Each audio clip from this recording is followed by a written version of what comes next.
10e exemple d'équation différentielle. Donc, toujours dans l'ordre 2, pour résoudre cette équation différentielle, qui a un second membre, on va d'abord considérer l'équation homogène associée. Donc, l'équation homogène associée, garde une notation habituelle, EHA, on garde tout sauf le second membre. On garde tous les termes, on enlève tous les termes où il n'y a pas de y. Donc là, y second, je garde, plus y, je garde, je vais obtenir égal à 0.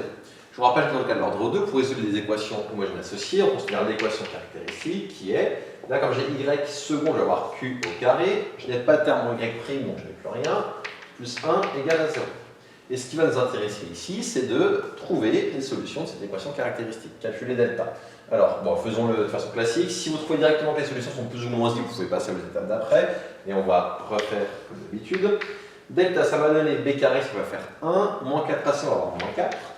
Delta est négative, et donc deux solutions complexes conjuguées, Q1 et Q2, qui valent moins b, ça va donner 0.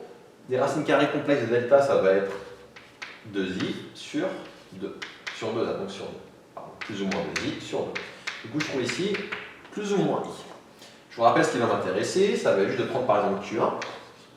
Et Q1, je vais regarder sa partie réelle, ça va être 0, plus sa partie imaginaire, i. Ce qui m'intéresse, c'est celle avec la partie imaginaire positive, pour ne pas se compliquer la vie et s'embrouiller dans les calculs.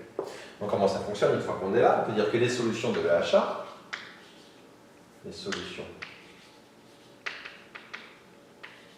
de l'équation homogène associée seront y0x égale, et comment ça va fonctionner? Vous allez avoir d'abord en facteur un exponentiel de la partie réelle fois x. Dans la partie réelle, c'est 0, donc vous allez avoir 0 fois x.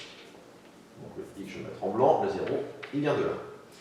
Facteur de, une première constante, lambda fois cosinus de partie imaginaire. Là, la partie imaginaire, c'est 1 fois i, si vous voulez un 1 devant. Du coup, je vais avoir 1 fois x plus bêta sinus de partie imaginaire, donc 1 fois x, hop, et vous fermez la parenthèse. Si je simplifie ici, on trouve donc y0, ça vaut exponentielle 0 fois x, ça fait 1, il me reste donc du lambda cos x plus mu sinus x. Une fois qu'on est là, pour résoudre ici cette équation, comme on a un second membre, il faut regarder, il faut en former la phrase habituelle, les solutions de E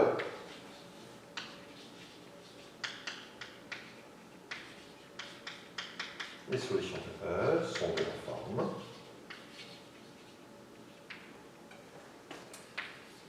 je vais appeler f de x égale y0x plus y1x. y0, on l'a calculé juste avant, solution d'équation homogène, et y1, c'est une solution particulière, donc y1 est une solution particulière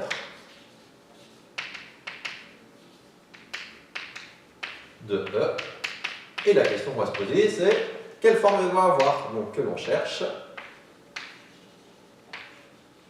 sous la forme. Et regardons ici le second. Donc là, sous la forme, y1x égale. Là, ici, mon second membre, il est sous la forme constante fois cosinus 2x. Et bien, dans ce cas-là, il va falloir que je cherche mon y1 sous la forme constante fois cosinus 2x.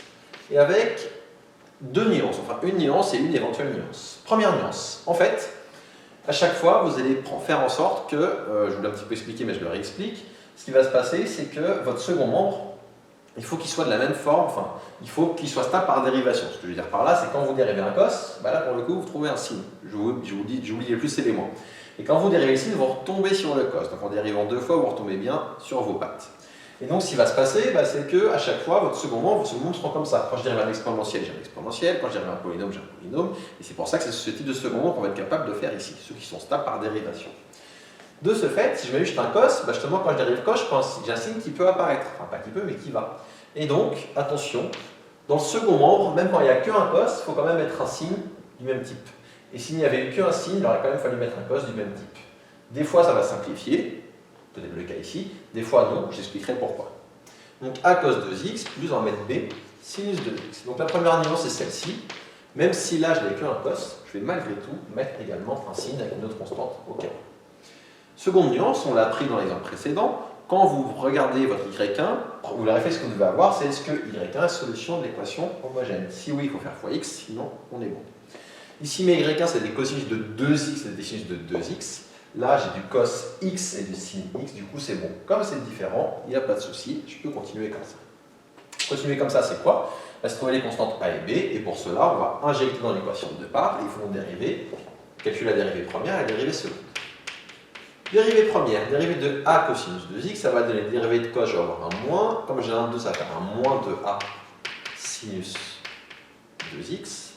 Et là, plus dérivée de sinus 2x, je vais avoir un 2 qui va sortir, cos 2 qui est là, fois cosinus 2x. Je fais maintenant la dérivée seconde. Je dérive ceci. Quand je dérive mon sinus 2x, un nouveau 2 va sortir, ça va donner du moins 4a cosinus 2x. Quand j'ai dérivé mon cos, il y a un moins qui va sortir. Comme il y a un 2 et un autre 2, ça va faire du moins 4b fois sinus 2x. Qu'est-ce que je fais de ça à présent? J'utilise le fait que, de plus, y1 est une solution particulière de E. Une solution de E. Comme c'est une solution de E, qu'est-ce que ça veut dire? Ça veut dire que quand j'injecte dans E, l'équation est vérifiée. Autrement dit, ça veut dire que y1 seconde plus y1 égale 1,5 fois cosinus 2x, et on va remplacer. y1 seconde, ça va donner, bon, ici, on va avoir du moins 4a cosinus 2x, moins 4b sinus 2x, plus y1 est ici, ça va donner du plus a cosinus 2x, plus b sinus 2x, et tout ça, ça vaut le second nombre qui était 1,5 cosinus 2x. Donc je vais mettre ici égal 1,5 cosinus 2x. Qu'est-ce que je vais faire de ça maintenant? Je vais regrouper les cosinus entre eux et les sinus entre eux.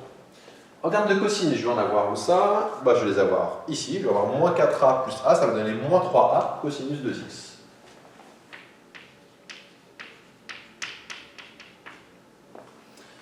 En termes de sinus, je vais avoir moins 4b plus b, ça va faire moins 3b sinus 2x.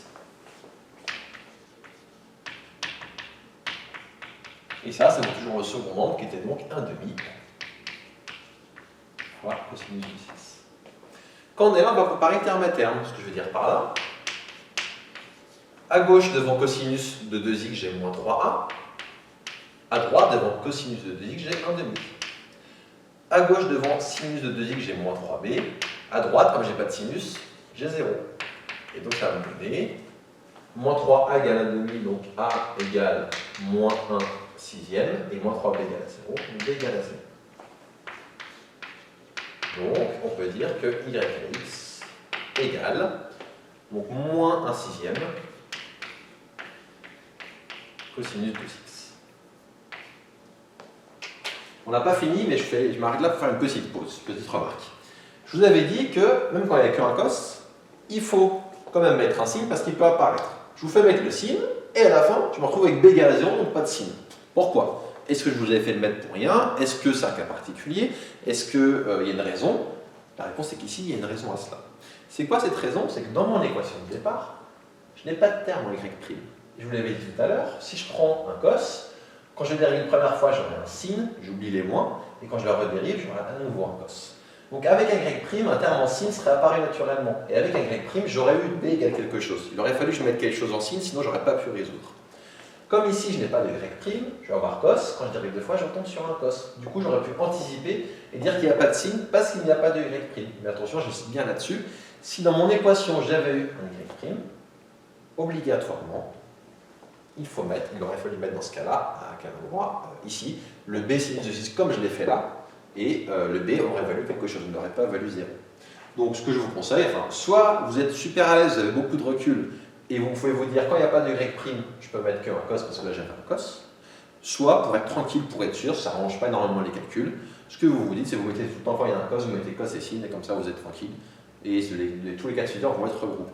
C'est à vous de voir maintenant.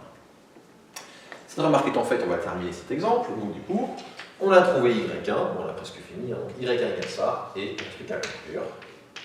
F de x, ça vaut y0, c'est-à-dire, il est ici, lambda cosinus x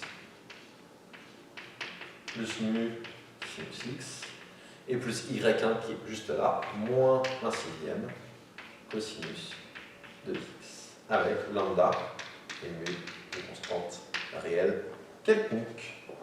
Et ceci termine ici la résolution de cette équation différentielle.